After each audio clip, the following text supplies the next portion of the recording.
L'aigle avait clairement sous-estimé l'agilité du léopard. Le chat s'est précipité sur l'oiseau à la vitesse de l'éclair et a réussi à attraper l'énorme aigle avant qu'il ne s'élève trop haut.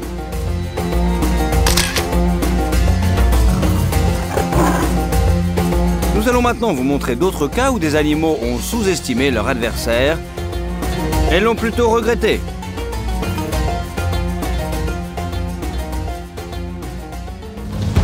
Les ânes ont la réputation d'être des animaux incroyablement têtus. Mais il s'avère que ce n'est qu'une partie de leur caractère. En effet, les ânes sont des combattants étonnamment doués. La hyène ne le savait manifestement pas et a sous-estimé l'ennemi. Il est facile à comprendre, la cruauté et la force écrasante de ses mâchoires lui permettent de chasser les gazelles plus grosses qu'elle. Mais un âne n'est pas une gazelle. Si une hyène tente de l'attaquer, il faut lui donner une leçon. Pour de bon. Mais ce n'est pas un cas unique.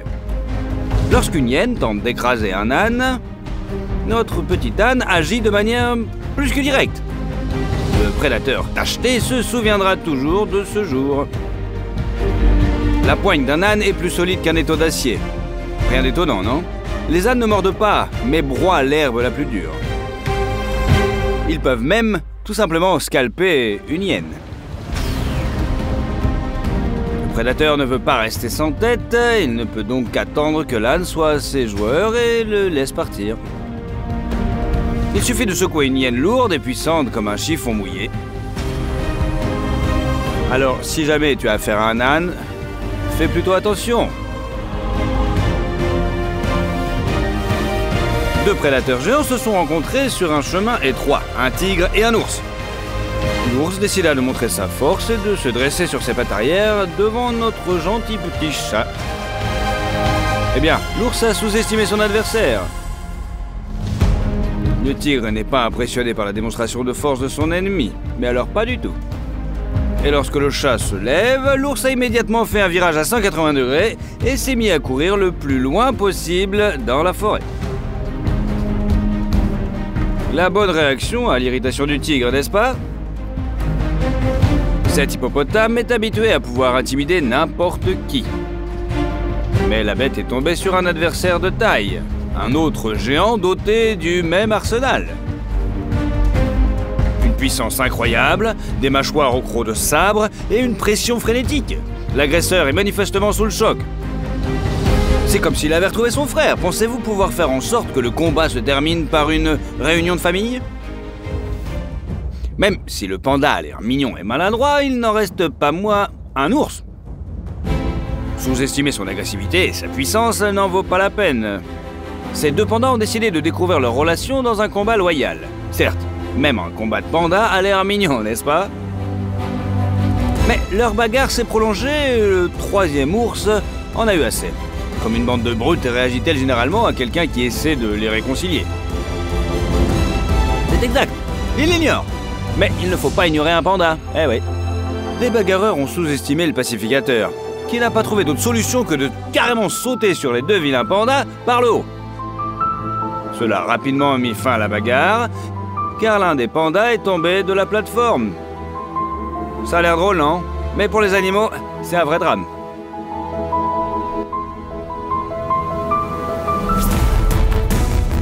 Et lorsqu'un grand gaillard tente de persuader les deux bagarreurs d'arrêter l'affrontement, cela vaut d'autant plus la peine de l'écouter. Ces deux-là ont manifestement sous-estimé la persévérance du pacificateur qui s'est rendu compte qu'il était ignoré. Il a donc décidé d'intervenir plus radicalement dans la situation. Alors, que pensez-vous d'une telle mission de maintien de la paix dans ce monde animal? Vous aimez les chats? Bien sûr que oui. Mais ce voleur à plumes, pour une raison inconnue, ne les aimait pas et s'est lancé dans une attaque frontale contre eux. Les chats ont manifestement sous-estimé l'oiseau. Dans un premier temps, ils ont ignoré et l'ont laissé s'approcher trop près.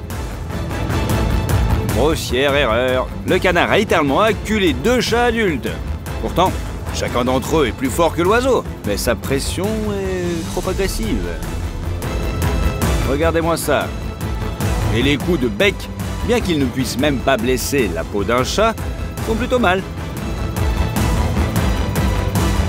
Les chats tentent de se défendre, frappant même la tête de l'oiseau avec une patte, mais l'oiseau n'en a rien à faire. Il continue d'attaquer ses victimes, mais sont littéralement plaqués contre le mur. Vous trouvez ça drôle? Imaginez ce que pensent les chats. Mais il ne faut pas considérer que tous les chats sont sans défense. Ce berger allemand pensait que sa supériorité en force et en taille décidait de tout. Mais il s'est trompé d'adversaire, car il est tombé sur un chat karatéka. Les prouesses au combat peuvent compenser une taille modeste. La force de caractère vaut aussi beaucoup. Pour ce chien agressif, la rencontre avec un chat noir n'a décidément rien apporté de bon. Le chien est 10 fois plus massif, mais chacune de ses attaques se termine par une retraite honteuse. C'est comme si le chien n'arrivait pas à croire que cette petite ombre était capable de lui livrer bataille. Devant toi se déroule l'une des batailles les plus épiques impliquant des antilopes. Regardez. Il est au bord de l'eau, il est entouré de chiens sauvages qui agissent en douceur et avec efficacité. L'antilope est entrée dans l'eau pour une raison bien précise. Elle est au-dessus des agresseurs et grâce à cela, les chiens ne peuvent pas l'encercler. Le problème est que ce réservoir est le territoire d'un hippopotame. Cette créature de plusieurs tonnes déteste les invasions. Elle attaque donc les prédateurs et les herbivores qui le dérangent. Il semble que l'antilope soit prise au piège, et si ce n'est une douzaine de chiens, ce sont des mâchoires de l'hippopotame qui l'achèveront définitivement. Mais les ennemis ont sous-estimé. Eh oui, l'antilope a non seulement repoussé l'attaque des chiens, mais elle s'est également retournée au dernier moment pour faire fuir un énorme hippopotame. Pour des antilopes habituellement timides, c'est quand même un exploit.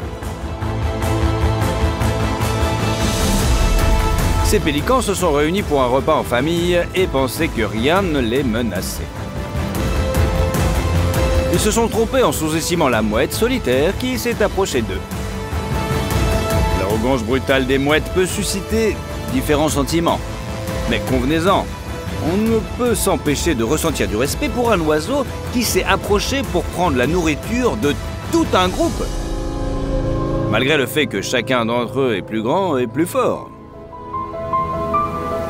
La différence de taille et de force, la supériorité numérique des adversaires, la mouette n'en sont rien à faire en gros. Le raisonnement de la mouette est simple.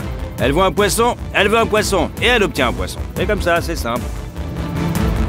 Si les mouettes avaient une musique préférée, à mon avis, ce serait sûrement celle-là, d'Ariana Grande.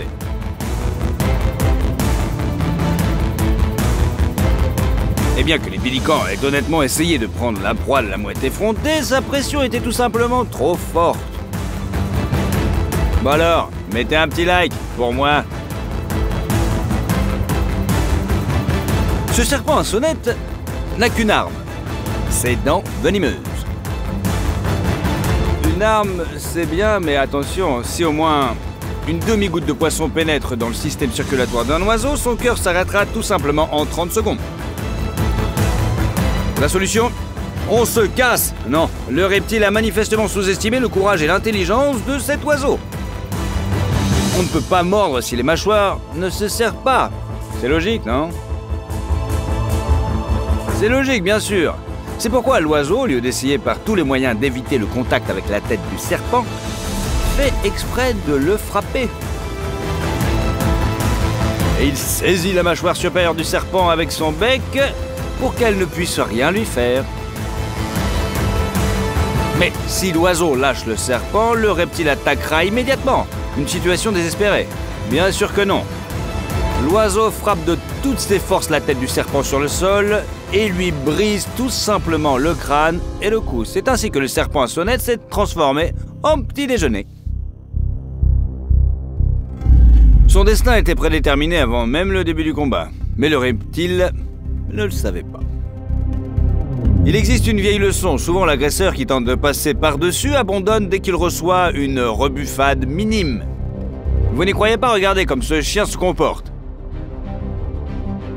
Un énorme grizzly est sorti de la forêt et est immédiatement passé à l'attaque. 99% des animaux sortis de la forêt essaieraient de s'échapper. Mais cette chienne appartient clairement à ce 1%. Elle n'a pas fait un pas en arrière, mais a immédiatement repoussé l'ennemi. L'ours s'est immédiatement éteint. Toute son ardeur au combat s'est éteinte comme une bougie, et ce, malgré son net avantage en termes de force.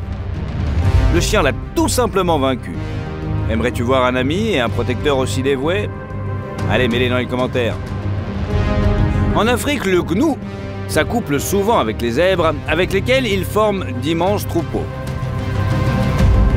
Ces herbivores s'entendent bien, en général.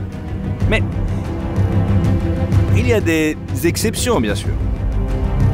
Comme celle où l'antilope a sous-estimé la timidité du zèbre. Est-ce que tu t'es rêvé qu'un ami veuille te faire une blague, te faire peur, mais que tu lui casses accidentellement le nez? Eh ouais, par peur. C'est le cas, l'antilope est arrivé derrière le zèbre et de façon si discrète, un coup précis, et le gnou est assommé. C'est gênant, non? Le coup a fait sursauter tout le troupeau. L'antilope a dû s'allonger sur le sol pendant un moment pour récupérer. Oui, la timidité du zèbre est un vrai casse-tête. Ce caïman noir était tranquillement allongé sur le sable, profitant de la lumière du soleil et n'attendant pas d'ennui. Compréhensible, ce reptile n'avait peur de rien, avec un corps d'environ 1,80 m de long, une peau blindée et une mâchoire aussi longue qu'une main humaine, armé de dizaines de crocs serrées. Mais c'est une grosse erreur. Le caïman comprend que même un anaconda n'a aucune chance de s'en prendre à lui. Mais le prédateur vert a sous-estimé son principal rival de la jungle amazonienne, le jaguar. Le félin s'approche furtivement du reptile et fait un bond puissant. Vous vous attendez à un long combat entre deux rivaux égaux? Et il s'avère que le jaguar est tellement fort que le jeune caïman est presque impuissant face à lui. Regardez avec quelle facilité la panthère saisit les écailles blindées du reptile et le soulève plus haut sur la pente du rivage. Le poids d'un caïman est le même que celui d'un jaguar, voire un peu plus, mais le félin le soulève facilement à l'aide de muscles du cou et du dos incroyablement puissants. Le jaguar, même avec un tel fardeau, continue à se déplacer élégamment et saute pratiquement sur la pente que même un athlète bien entraîné, sans charge, ne pourrait absolument pas grandir facilement. Pourquoi n'entend-on pas souvent parler de ce félin? Les lions ont-ils volé toute la gloire au jaguar? Ce n'est pas tout à fait le cas. Le fait est que parmi toutes les panthères, le jaguar est le troisième plus grand après le lion et le tigre. Rien qu'avec sa taille, le jaguar peut fournir un effort exorbitant et en termes de puissance du coup, il peut rivaliser avec les plus gros ours qui sont 3 fois plus grands que lui. De plus, c'est le jaguar qui possède les mâchoires les plus puissantes de tous les félins. Sa morsure est plus de 2 fois plus puissante que celle d'un lion. Les écailles blindées du caïman sont pour lui comme une peau de raisin pour vous. C'est pourquoi le jaguar sont moins connus que les lions et les tigres, et ce pour une autre raison. Si le lion est un grand guerrier et le tigre un super chasseur, le jaguar est un véritable ninja. Il n'aime pas la célébrité, il ne la recherche pas, il cherche des crocodiles et des serpents énormes. Et il a besoin de la morsure la plus puissante de tous les chats pour ouvrir la protection des tatous et même des tortues, imaginez-vous. Le jaguar n'a-t-il pas de rival digne de ce nom? Il se trouve en fait qu'il y en a un, mais ce n'est pas un autre grand prédateur. C'est une loutre. Oui, vous avez bien compris. Elles peuvent se révéler de terribles combattants. Il s'agit de loutres géantes qui vivent en Amérique du Sud. Elles ne sont gigantesques que par rapport à leurs congénères européennes. Et comparées aux jaguars, elles paraissent plus que modestes, bien sûr. Il n'est pas surprenant qu'un prédateur qui abat des taureaux et des crocodiles ait pensé que l'essentiel dans la chasse à la loutre était de ne pas effrayer de telles proies.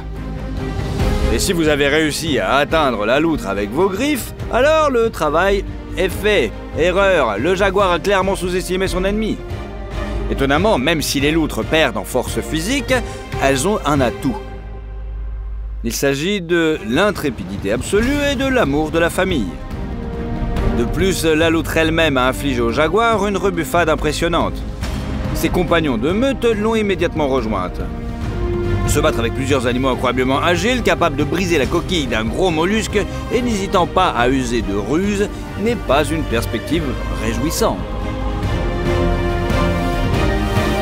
C'est Pourquoi le jaguar fuit les loutres? Il ne fallait pas sous-estimer un tel sacrifice.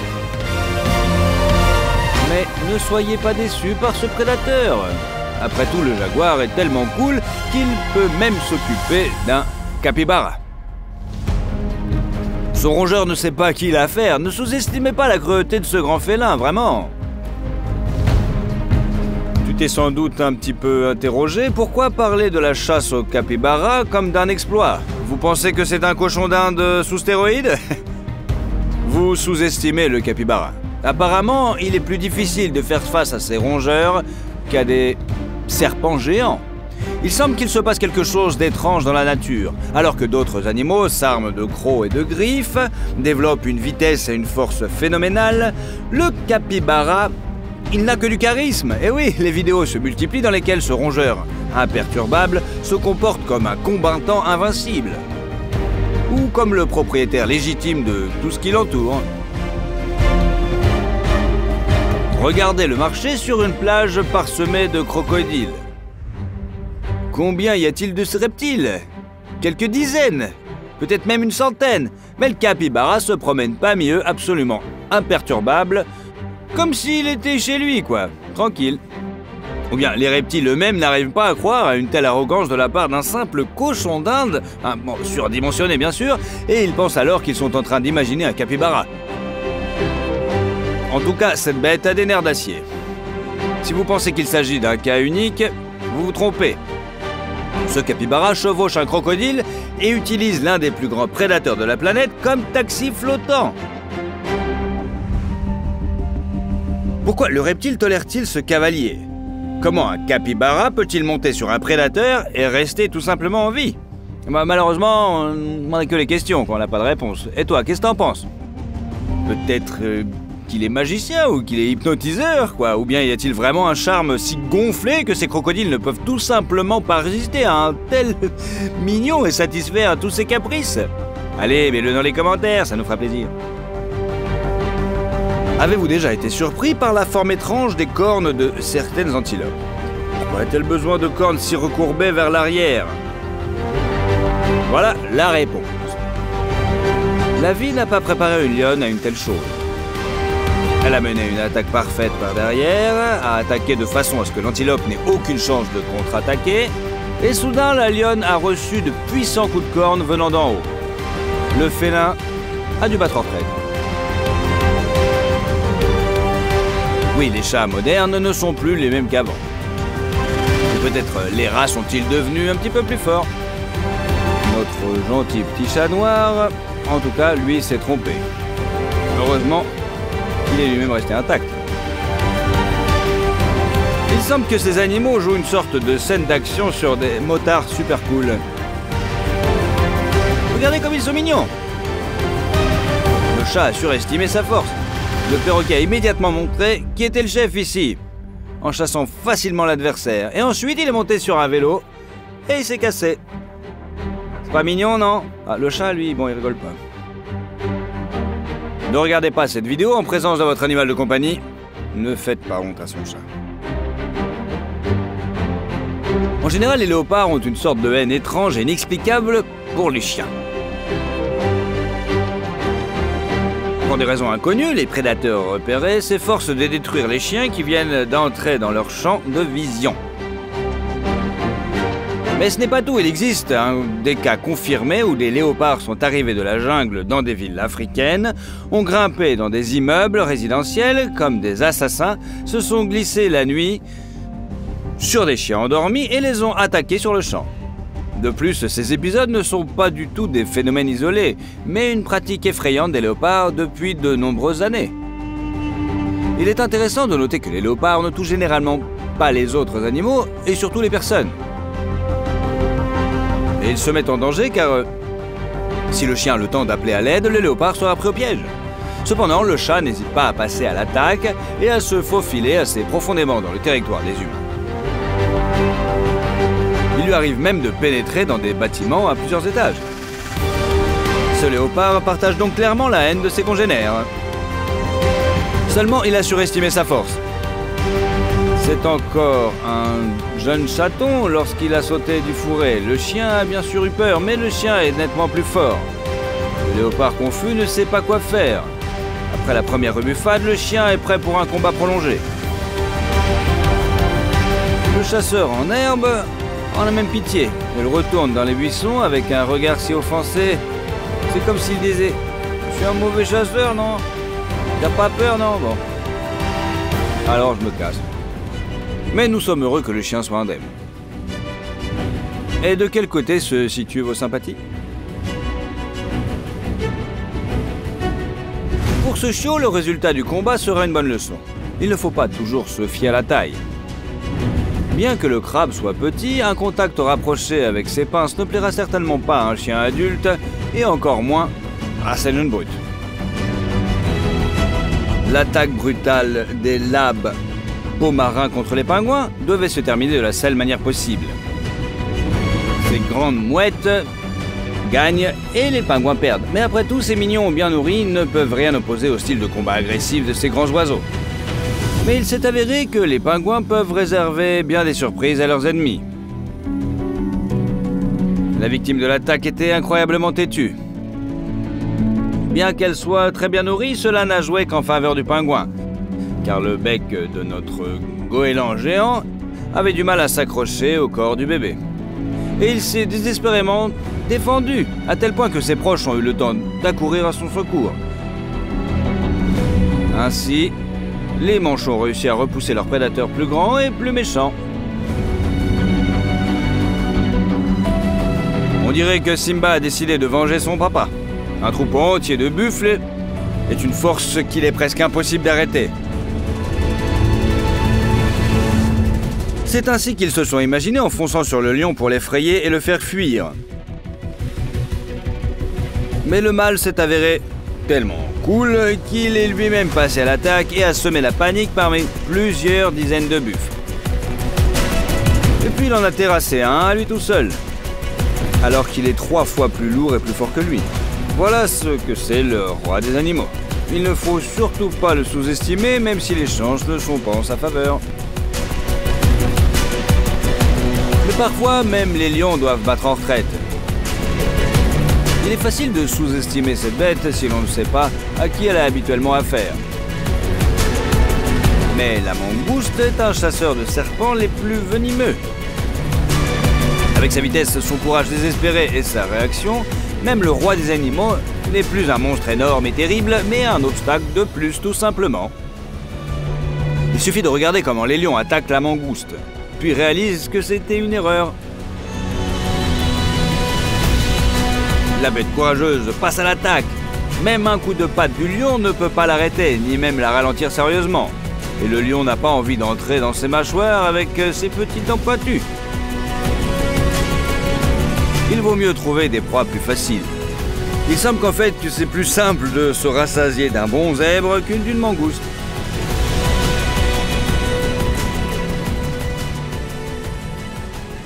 Bien sûr, dans le monde de la faune, la taille, la puissance, l'arsenal de griffes, de crocs, de venins et l'armure ont une grande importance, bien sûr. Mais vous avez vu des cas impressionnants et exceptionnels où l'obstination, la volonté et la combativité se sont révélées bien plus importantes. Lequel de ces épisodes vous a le plus impressionné? Répondez dans les commentaires et n'oubliez pas de vous abonner. On se verra encore un petit peu plus souvent.